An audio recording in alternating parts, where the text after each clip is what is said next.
Hello, Dentaly team listeners. This is Kiera, and welcome to the podcast.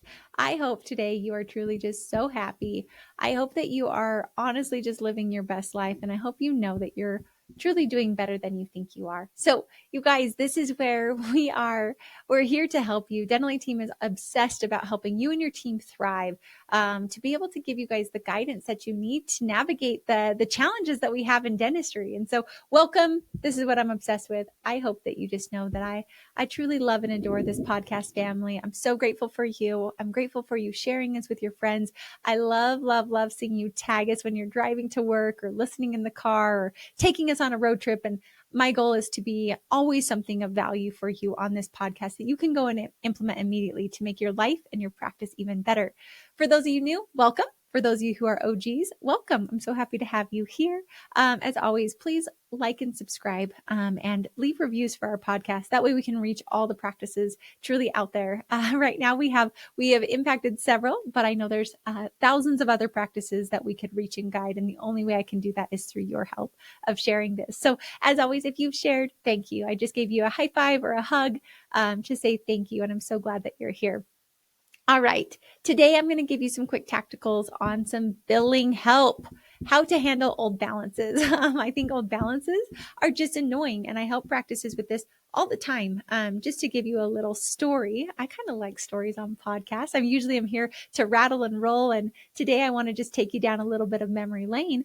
But there was a practice who reached out to us and wanted us to be a consultant for them and asked us to help them with their billing department. And I was like, all right, sure. Like we do this. I'm more than happy to help you out. Let me know what you need. And this practice said, well, Kiera, our over 90 and our total amount is about 2 million. And I was like, that's all right. It's not the worst I've ever seen. Tell me a little bit more. And they said, we literally have no handle on what we're doing with billing.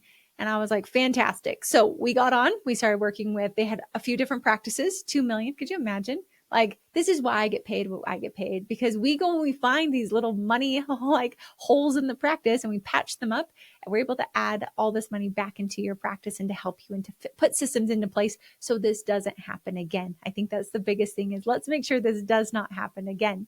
And so with this practice, what we ended up doing was we started meeting we started like checking in truly every single week with this billing team.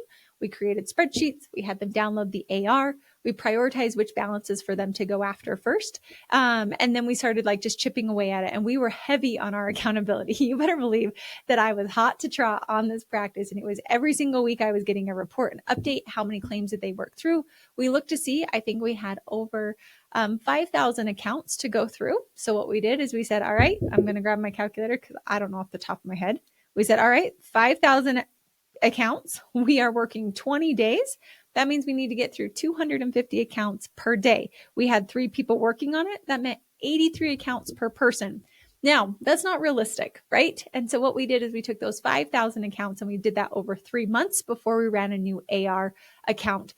That way they could feel like they could get through that, because then you have 5,000 charts. We have 60 days to work, right? 20 days times 3. And then we had 3 people working on it. That broke it down to about 25 to 30 accounts per day. That felt a lot more doable. Now, remember, a lot of these accounts just needed to have a resubmit from insurance. It was a denied insurance claim because we didn't attach an attachment. Others, we just needed to call and collect from a patient. Others, there was more work that needed to be done that we had to dig into. And then there was the old accounts. Like, what do I do with these old balances? We can't collect on them. And so that's really where we started to work. And so with this practice, it took us truly, I'm not exaggerating, it was about 6 months before we started to get a good handle on it. And then like at a year mark, they felt like very confident we were able to get through all the accounts. We had good processes in place.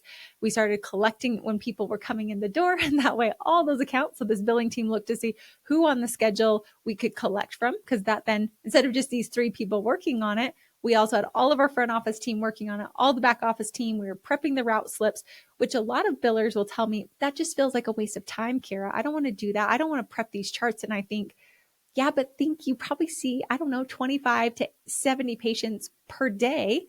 And if we could collect on all of those that come through and collect those balances, well, now I'm not having to go and like look for all this stuff everywhere else. I can just get this done like in real time. So again, I'm a person of let's work smarter, not harder. And so this practice started doing that. So that became a system of then we chart prep consistently, making sure that, oh my gosh, like let's get all these patients there. We put it into a process for the front office to collect at time of service when they checked in.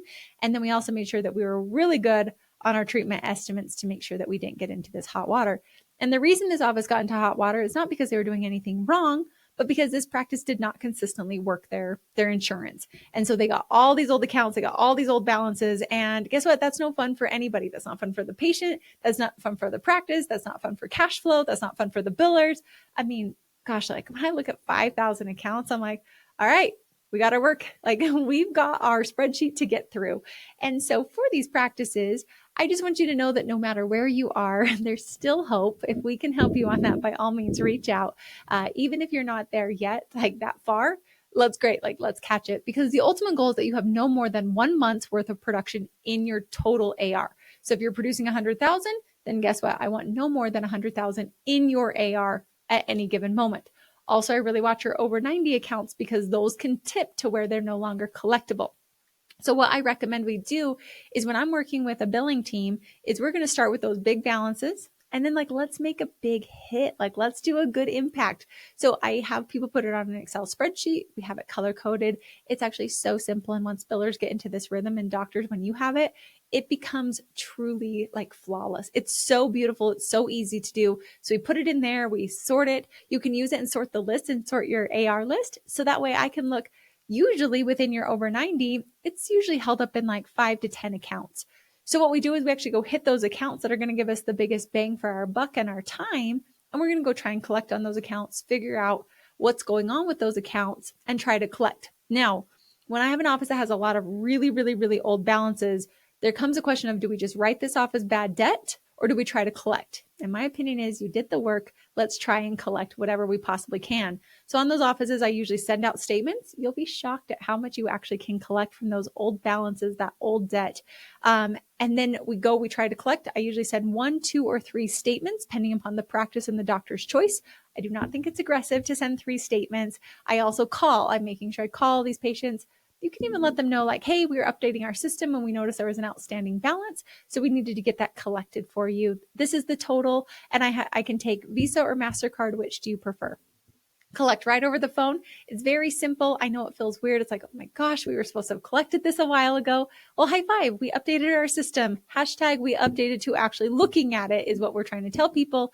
We should have collected this. We didn't, but now we have a process in place where we do this every week. And then from there, what I like to do is have you guys truly start collecting on those calling. I am amazed at how many practices do not call.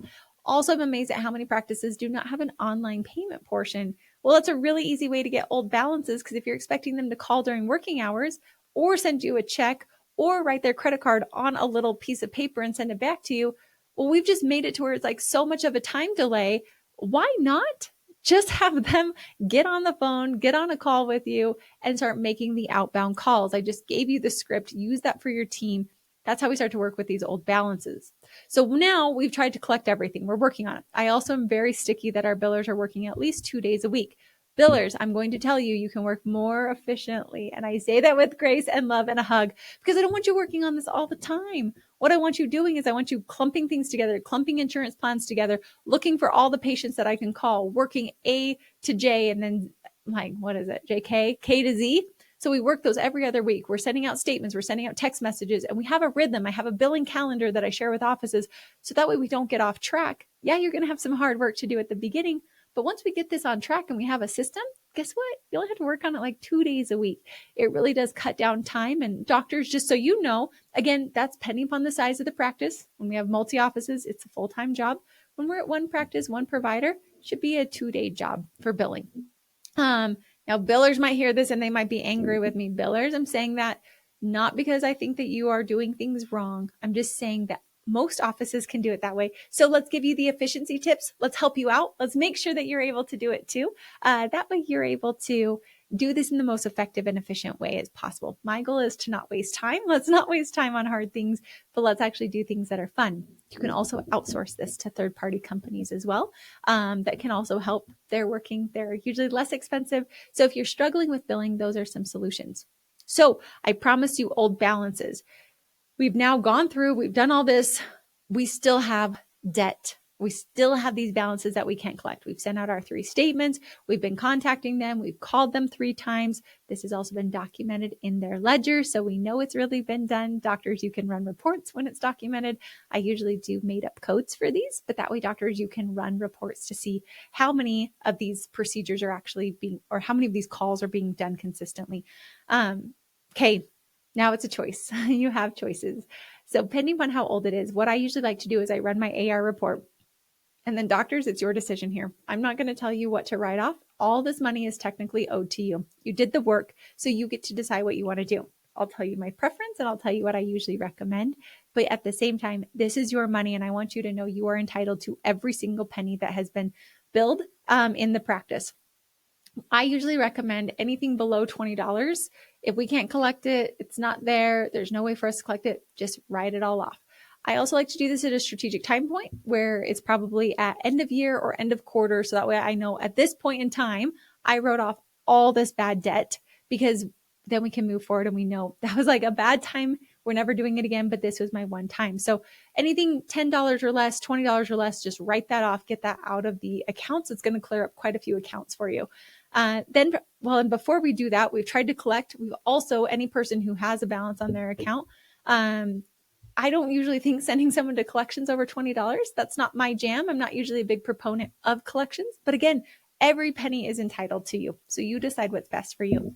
So we write it off. And then from there, we get to start deciding what we're going to do. Are we going to call these patients and do a 50-50 split with them, to where if they pay 50% today, we're then going to write off the additional 50%, but most likely they're probably not welcome back in the practice.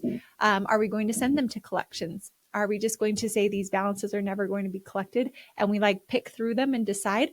But doctors, once we have this bad debt, it's your decision to decide what are you going to do with it. Look to see how much it's there. Look to see how much we've contacted them, called them. Can we do anything else? And then we really get to decide, do we write this off? Now, if you do write it off for bad debt, it does need to be adjusted off. There needs to be a note on that patient, and that patient does not get to come back to the practice until they've paid their debt.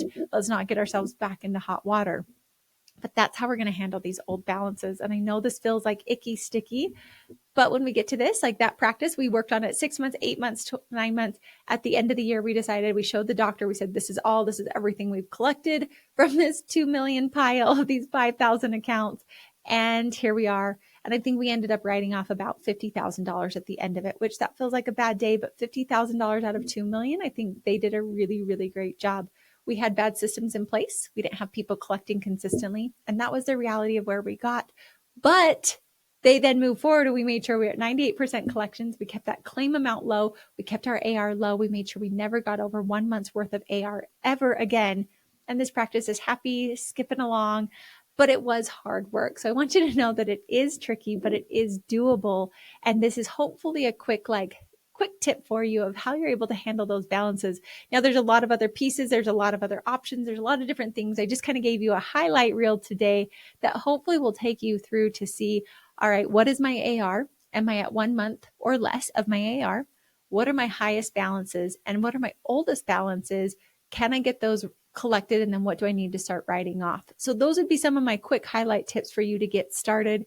You know, at Dentaly Team, our passion is making sure that you are so successful, that you're able to have the know-how, the things that you need to do, the things that will make you the most successful, and also the less stressed, and also to help your team, because I know doctors, you're not taught this in dental school. This is really tricky. And so this is what we're able to do. We're able to work with your billing team. We're able to work with your teammates and the entire practice, including yourself, to understand, A, what is the process?